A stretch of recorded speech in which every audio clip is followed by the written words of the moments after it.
Em relação à comida, como é que se faz com a alimentação?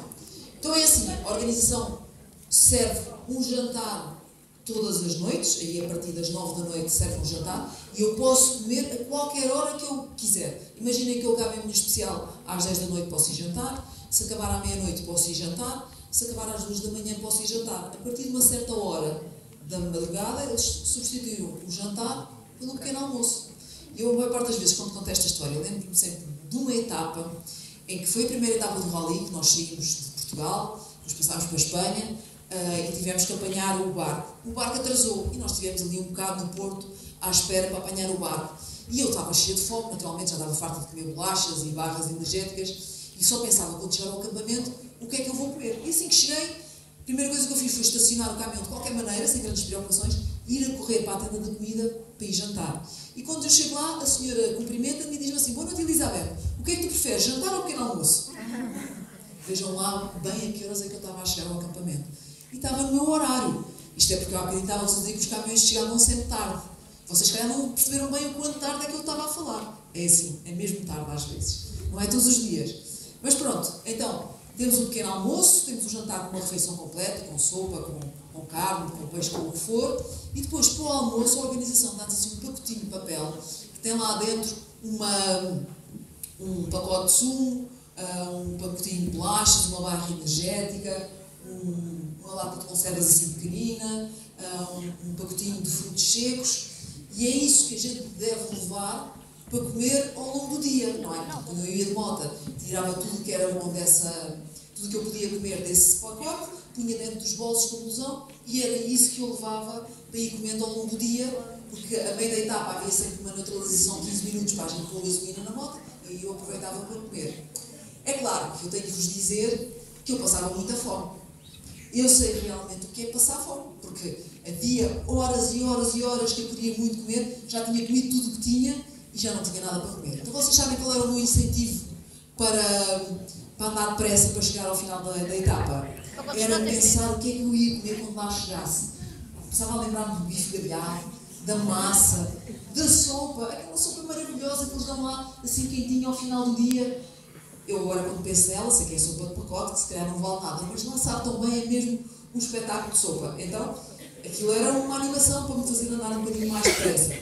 Hoje em dia, de caminhão, eu já não passo tanta fome, porque eu montei uma caixa entre um saco, entre a minha baqueta e a baqueta do mecânico, e vocês já olharam ali para aquela fotografia, que é uma fotografia do pequeno almoço, e já perceberam que eu não vou comer aquele pão todo ao pequeno almoço, pois não. O que é que eu vou fazer? Vou levar para pôr dentro do caminhão para ir comendo ao longo da etapa. E é isso que eu faço. Portanto, ao longo da etapa, quando tenho fome, peço comida ao mecânico, dá-me, eu vou mastigando e conduzindo e já nem sequer tenho que parar. Que outra fotografia das refeições, para vocês me dizerem o que é que vocês acham. Isto é um pequeno almoço, o almoço, o jantar. Então, mas eu disse que o almoço era um pacotinho de papel que nos dava para meio dizer coisas que a gente punha no bolso e levava. Então, se será o jantar, mas eu olho ali por cima daquela palhota e vejo que é de dia. Se o jantar é servido às 9 da noite, já é de noite, é ou não é? É um pequeno almoço, é só para vocês verem que o meu pequeno almoço não é um pingo de leite e uma torradinha. É um pratão de massa com ovo estrelado, ainda com mais cereais, e iogurte e fruta, e tudo que vocês possam imaginar que haja para comer ou como. E toca a andar.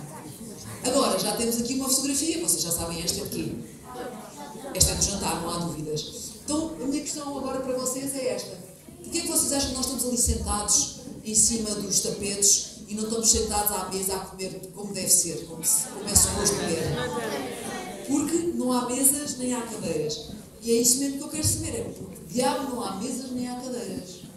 É a vossa opinião. O que é que vocês acham? Diz algo. Será que é uma questão só de não valer a pena? Ou é uma razão ainda mais profunda do que não valer a pena? O que é que vocês acham? Acham que esta fotografia foi tirada em Portugal ou em Espanha? Foi tirada onde? Num país qualquer da África por onde a gente passa, não é? Os vossos colegas há pouco tiveram aqui a pôr um mapa, e vocês já viram outro mapa que eu mostrei, portanto, num país da África. E será que nestes países da África eles têm exatamente os mesmos hábitos que nós temos? Se calhar comem assim sentados à mesa como nós? Se calhar não têm, exatamente. Essa é a diferença. É uma questão cultural. Estes países têm uma cultura muito diferente da nossa. E, portanto, tradicionalmente, eles viviam em tendas no meio do deserto. E vocês devem imaginar que nas tendas a gente não põe lá mobílias dentro, é ou não é? Os tapetes já por si já é uma peça de mobiliário fantástica. Eu vou-vos dizer, quando eu entro numa tenda no meio do deserto e ela tem tapetes, eu penso que estou a entrar num palácio. Sabe muito bem. Mas eles tradicionalmente viviam em tendas e, portanto, mesmo algumas casas hoje em dia, nas cidades já têm algumas vilas, mas tradicionalmente a maior parte das casas não tem lá nada. Eu lembro que uma vez fui passear à Mauritânia, foi a única vez que eu fui em passeio, e lembro-me de chegar a um sítio, uma povoação onde havia um hotel, e nós decidimos dormir no hotel. E quando as pessoas me dão a chave da porta do quarto e eu abro a porta do quarto, vocês sabem o que é que eu encontrei? 4 paredes e o chão coberto de tapetes. Nada mais, só tinha isso. Eu fui ao carro buscar um saco-cama e eu dormi dentro do meu saco-cama deitada no chão. Porque é assim que tradicionalmente eles vivem neste país. É uma questão cultural. Portanto, eu trago esta fotografia para vos fazer pensar que o mundo não é todo igual, há umas diferenças. Outra pergunta que normalmente vocês fazem sempre é em relação às casas de banho. Portanto, eu escolhi esta fotografia na esperança que vocês percebessem tudo e que não me façam mais perguntas. Então eu posso falar de um outro assunto que é realmente também interessante, que é os duches, não é? Como é que a gente faz com os duches? Vocês devem imaginar, quando fazia as etapas de moto, transpirava muito, andava no pó dos outros concorrentes e, portanto, a minha primeira necessidade quando chegava ao acampamento era comer e tomar banho. Depois de ter a barriga cheia, eu perguntava-se, onde é que são os duches? E havia dias que havia duches, mas havia dias que as pessoas diziam, hoje não há duche. Eu disse, não pode ser. Não foste à procura dos duches. Não, hoje não há duche. Eu ficava toda zangada, pegava nos meus tojos de higiene, não acreditava que fosse verdade e ia para o acampamento fora à procura de um sítio para tomar banho. E nesta minha pesquisa eu acabei por ganhar alguns banhos que se calhar não tinha tomado. E tomei banho nos sítios mais incríveis que vocês possam imaginar. Lembro-me sempre de um que eu ia para o acampamento fora e perguntava, onde é que são os duches? E uma pessoa que disse, olha, são ali. E eu olhei 2 vezes. O que é que eu vi? Uma cabaninha muito pequenininha, que se eu entrasse lá para dentro, tapava assim da cintura para baixo, e lá dentro tinha um baldinho, assim com uma pinguinha de água lá no meio. E era aí que era suposto ser os duches. Portanto, vocês já imaginaram que o duche nesse dia, o que é que foi? Não foi? Depois, isto foi enquanto piloto de moto, mas depois quando saí de caminhão, as coisas que aparentemente podiam ser mais fáceis tornavam-se ainda mais difíceis. Eu lembro que saía de casa, tomava banho antes de ir de casa, o último dia, depois fazia uma semana de rally, passado uma semana era o dia de descanso, alugava um quarto num hotel de propósito para poder tomar banho, depois fazia mais uma semana de rally e se calhar só tomava banho mesmo no último dia quando o rally acabava. E isto porquê? De caminhão eu comecei a chegar, mesmo que houvesse ducha, eu chegava assim tipo 2 da manhã, 4 da manhã ao acampamento, isto nos primeiros anos. Então vocês não imaginam, ou será que imaginam, o que é a gente despir-se para tomar um banho ao ar livre com 2 graus de temperatura, ou 3, ou 4, ou 5? É impossível, mais ou mais de água fria. Ninguém quer isso, não é? Então com esta conversa, vocês estão aí todos mal impressionados comigo a pensar assim, de facto, aquele mundo rural e ninguém se pode aproximar daquelas pessoas, é ou não é? Mas eu quero dizer que o facto de não tomar duche, aquelas litradas de água como a gente faz na nossa casa, não quer dizer que a gente não faça a nossa higiene à mesma. Como é que nós fazemos? Fazemos, por exemplo, com umas garrafinhas de água que normalmente vocês têm sempre no bar da escola, estava a visitar ali alguma atrás, aquelas garrafinhas de água pequenina de meio litro, que dá um duche fabuloso, e eu digo sempre que o meu marido lava cabelo e tudo. E quando não há essas garrafinhas de água, quando a água não é muito e a gente tem que poupar, o que é que a gente faz? São os toalhetes molhados. Os dodotes vocês conhecem todos, não é? Todas as noites antes de dormir, vai ali um banhinho de dodotes, roupa lavada e estamos prontos para o dia seguinte. E é assim que a gente faz. Agora, esta conversa está-vos a admirar de alguma forma ou não? Eu estou a falar de que países? Estou a falar em países da África, países de deserto. Será que temos assim tanta abundância de água? Não há, exatamente. Vocês sabem que o homem não sobrevive sem água.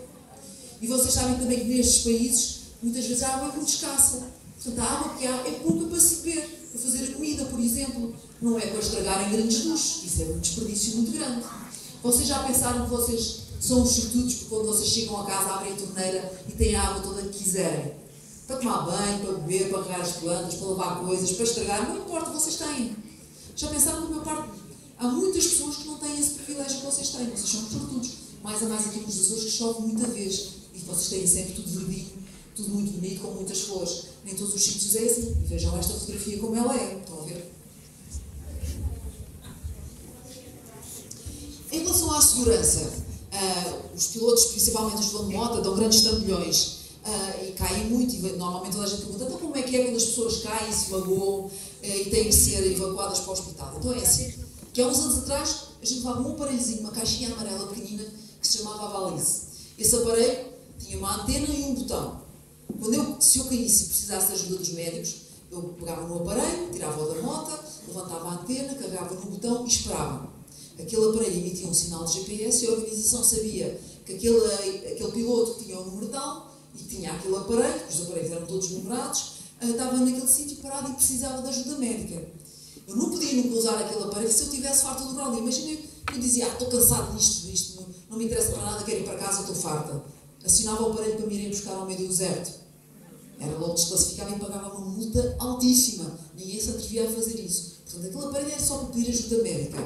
O que é que acontecia? Ora, imaginem que eu caía, batia com a cabeça e ficava inconsciente. Como é que eu ia lá pôr o aparelho a funcionar? Ou que eu partia os 2 braços, não conseguia tirar o aparelho, não é? Ou que ficava paraplégico. Há uma história tristíssima de um piloto que no Rally de Dubai caiu nas dunas, ficou a meia dúzia de metros da moto, mas ficou paraplégico, não se conseguia mexer e ele não conseguiu tirar a baliza para acionar. Ele demorou 2 dias a ser encontrado. Precisava muito ser operado, mas tinha queimaduras tão graves que demorou a ser operado e não pôde ser operado logo quando era suposto. E a partir daí inventou-se um outro aparelho, que é um aparelho que toda a gente leva. Tem uma antena, que a gente põe no tejadilho do caminhão ou no guarda-lamas da moto, e ele emite um sinal de GPS e a organização sabe sempre onde é que nós estamos. Mesmo vocês se quiserem ir ao computador, podem ver no site da organização onde é que estão os vossos pilotos preferidos. Conseguem ver a posição de cada um deles. E esse aparelho, imaginem que eu choque com qualquer coisa, ou capote e fico as rodas viradas para cima, ou que pare durante muito tempo, aquele aparelho emite um sinal sonoro para chamar a atenção à organização que aquele veículo está parado com qualquer problema. E para além disso, esse aparelho tem 3 botõezinhos que são uma coisa fabulosa. Um vermelho, um verde e um azul. Vocês já perceberam para que é que serve, não é? O vermelho, eu carrego nele se eu tiver um acidente e precisar da ajuda dos médicos, então o helicóptero vai ter comigo, ou o carro dos médicos, se estiver mais perto. Mas se eu for a conduzir e imagina que eu vejo um piloto de moto ou um carro que vai à minha frente, que tem um acidente grande, o aparelho dele fica todo destruído, a antena parte-se, por exemplo, e ele não consegue chamar a ajuda médica para ele. Então eu posso carregar no meu botão verde e chamar a assistência para uma outra equipa. E a organização sabe que eu estou a chamar ajuda, mas não é para mim, é para uma outra equipa e vai tentar perceber quem é. E tem um botãozinho azul, que vou-vos dizer, esse botãozinho é mesmo fantástico, porque eu já carreguei nele. Carreguei nele, esperei uns segundos, vou-vos dizer, parecia que estava a esperar horas, mas claro, foram só uns segundos, não sei bem. E passados uns segundos, o que é que aconteceu? Houve uma voz que falou comigo, aquele aparelho fez telefone. E houve uma senhora que falou comigo. E eu disse, olha, eu sou a Elizabeth Jacinto, sou piloto número tal, tenho um problema no caminhão que não consigo resolver, preciso que o caminhão de vassoura passe aqui por pé de mim para me levar, a mim e a minha equipa. Ele disse, sim senhora Elizabeth, não te preocupes, o caminhão de vassoura está a 100 km, esperas um bocado que ele já passa por aí para te levar. Eu esperei. Como isto aconteceu assim ao final do dia, partiu o eixo do caminhão, que tinha 3 rodas de um lado, só tinha uma do outro. Entretanto, depois da noite, montei a tenda e dormimos. E no outro dia de manhã, quando acordei, pensei, então eu ainda aqui estou, onde é que está o caminhão vassoura? Não me veio buscar. E passou o dia todo. E nós começámos todos a ficar um bocadinho nervosos. Já não havia água, ainda havia comida, e o caminhão vassoura não aparecia. E a tentação, lá fui carregar outra vez no botãozinho azul. E o senhor explicou-me que o caminhão tinha ficado cheio de pessoas, tinha desistido muita gente naquela etapa, tinha sido muito difícil, tinha ido levar as pessoas a um determinado sítio e que eu tinha que esperar mais tempo. E esperei mais um dia inteiro. Portanto, tive ali 2 dias, 2 noites à espera que me fossem buscar. Mas pronto, agora imaginem o que era eu estar ali sozinha no meio do deserto, sem saber que me iam buscar. Pensava que morria ali. Mas, sabendo que havia alguém que sabia que eu estava naquele sítio e que ia me buscar mais tarde ou mais cedo, foi uma situação muito agradável. Portanto, hoje em dia, os riscos de alguém se perder e ficar sozinho no meio do deserto já não existem, como era há uns anos atrás. Não é? Portanto, isso é bastante bom. Deixem-me ver aqui era o chão. 10 minutos, querem fazer o rally comigo em 10 minutos ou não? Vou-vos dizer, 10 minutos é muito pouquinho tempo.